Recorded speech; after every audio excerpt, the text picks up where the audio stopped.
शेवटी काव्या 2.0ने आपल्या प्रिय पार्थला प्रेमात पाडलेच.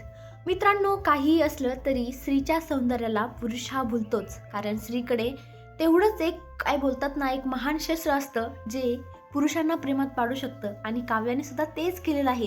काव्याने इतकी सुंदर साडी घातलेली आहे, मस्त छान तयार झालेली आहे, टिकली लावलेली आहे, छान मेकअप केलेला आहे आणि अशी पदर उडवीत अशी छान येत आहे. इकडे आता पिहू तिला फ्लँकीज देत आहे, तीही फ्लँकीज देत आहे. काव्या असली कमाल दिसत आहे, इतकी सुंदर दिसत आहे की बापरे, माझी सुद्धा नजर त्या काव्याला लागेल आज. So cute. आणि आता हीच अशीच क्यूट काव्या आता पार्थ नेमका रूममधून बाहेर येत आहे आणि त्याच्या हातात कसले तरी पानं आहे, त्याचं प्रोजेक्टचं काम चालू असेल, त्यामुळे आता ती दोघेजण टक्कर घेतात आणि आता काव्या पारच्या मिठीत आहे आणि अशी पानं वरती फुलं उडाल्यासारखी उडालेली आहेत. इतकं छान रोमॅन्टिक सीन आहे. वाव, असं वाटतंय पाहतच राहावं या दोघांकडे. आणि आता या रम्याला मध्येच असं वाटतंय की रम्याचं तर जळफळाट होत आहे, पण इकडे हे दोघेजण एवढे खुश, एवढे आनंदी आहेत. पार्थची काव्यावरची नजर हटतच नाही. त्याला असं वाटतं मी काव्याला किती बघू किती नाही. तो त्या काव्याकडे एवढा पाहत आहे, एवढा पाहत नुसता पाहतच राहिलेला आहे. आणि इकडे रम्या आता त्यांना दोघांना बाजूला करण्यासाठी जाते तर स्वतःच पाय घसरून पडते. आणि आता पाय घसरून पडल्यावर मात्र सगळ्यांना खूप हसायला येते. मानिनी सगळ्यांना चूप करते आणि सगळे म्हणजे तिथे कोण नाहीये, मानिनी, पिऊ, तिची मैत्रीण आणि रम्या आणि काव्या पार्थ. पण आता काव्या पार्थ एवढे दोघेजण छान रोमॅन्टिक मूडमध्ये आहेत आणि इकडे ही रम्या मात्र दोघांमध्ये कालवा करत आहे.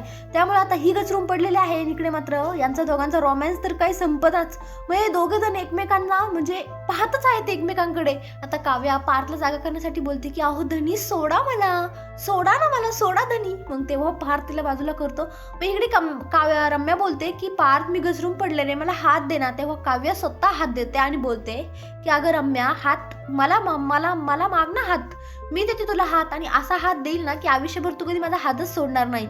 आणि हे बघ, कधी इथून पुढे पडली ना, तुझ्या कर्माने पडशीलच तू, आणि तर मला बोलव, कारण ही काव्या आता तुझ्यावर भारी पडणार आहे. आणि आता खरंच मित्रांनो, काव्या आणि पार्थची जोडी एवढी क्यूट दिसत आहे ना की आता काव्या पार्थला बोलत आहे की अहो धनी, तुम्ही मला सांगितले नाही मी कशी दिसत आहे का? हो धनी, मी चांगली नाही दिसत का? पण पार्थ इकडे काव्याकडेच बघत बसलेला आहे आणि त्या गोंधळात त्या दोघांची टक्कर झालेली आहे. आता पार्थ बोलत आहे की पुन्हा एकदा टक्कर घ्यायची नाही बरं का, नाही तर तुम्ही माणसांची शिंग येतात.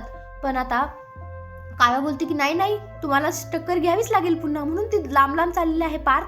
तर काव्या बोलते की अहो, जितकं लांब जाल धनी, तेवढं मी तुम्हाला जवळ खिचून घेईल. आणि ते असं करून ती त्याला टक्कर घेते परत. बापरे, सो क्यूट.